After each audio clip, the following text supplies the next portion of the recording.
Hello everyone, and welcome to another Top 5 Records video. Another one in the series in which I'm taking a closer look at this book, 1001 Albums You Must Hear Before You Die. And I asked the question, does this particular record belong in that book? Does it belong amongst the 1001 Albums You Must Hear Before You Die? Now, a couple of weeks ago, I found something which I'm very happy with. And I've never seen in Dutch stores before. Talking Heads 77. Now, this album is obviously, I found it in Dutch stores before, but not this way.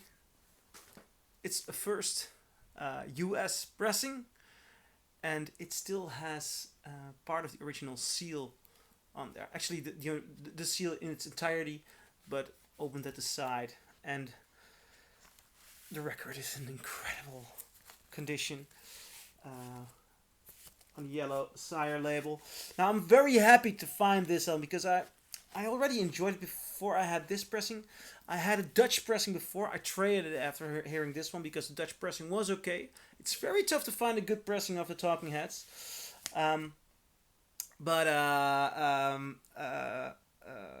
especially a first US in the seal or in the foil, you know.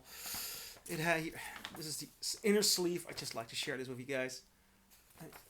Yeah, alright, some writing on the inner sleeve. That's about it. This album. Listening to this in this quality is just amazing. First thing I noticed while listening to it and hearing so closely what they were doing got me thinking of a book from David Byrne, actually. Here I have my copy of How Music Works. It's a beat up copy because I took it along on a lot of traveling and a lot of planes. So it's in horrible state, but it's an amazing book. What he tells in this book is that music is very often, and the sound of music is very often shaped by the surroundings and the conditions. For example, the bass in hip hop, because hip hop is often played in cars, the records shape themselves towards the bass. There's a Dutch musician, Daniel Loos here, who, when he went for the first time to the US, he hired an old American car, which a lot of teenagers used in the 50s, like this vintage car. And then he put on Chuck Berry, and then his eyes popped out like Chuck Berry mastered and or recorded and mixed his music with a mind that there would be the engine roar of this old American car there. So he shaped the music around that. Now, that's what I noticed on Talking Heads 77. I'm very much familiar with their Brian Eno albums, the ones that came after this, and I'm very much familiar with the beautiful live record. Now, how come this one stopped making sense? And all these sounds shape towards their surroundings. David Byrne seems to be very aware of it. And this one, Talking Heads 77, is in that regard a beautiful odd one out sound-wise for the Talking Heads. This one is dry. This album is dry. It doesn't have the crazy inventions and interesting sounds the Brian Eno records have, which I love.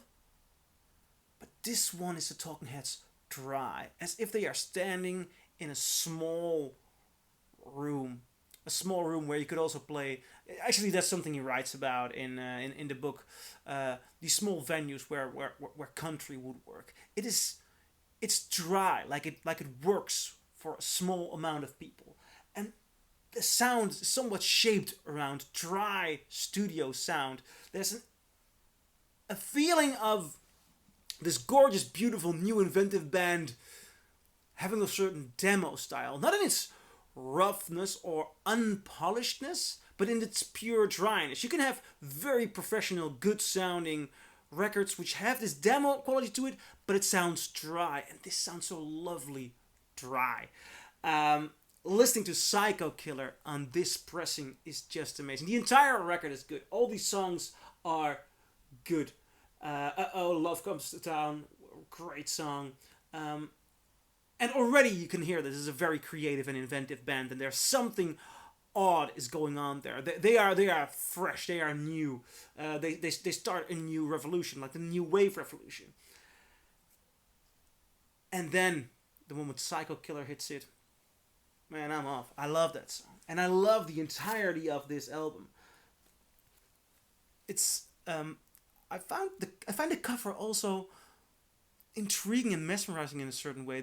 The way they look at the camera, the way they are obviously very young, but very aware of their artistic capacities and their integrity, and there is a confidence. You know, very often young and young artists or debut albums, they have that young unrelentless energy, but they are obviously intellectuals. You know, they're intellectuals, and there's also an element. So they are conscious. They seem to be conscious, but yet fresh and out there, and that is what this album, Talking Head 77, means to me.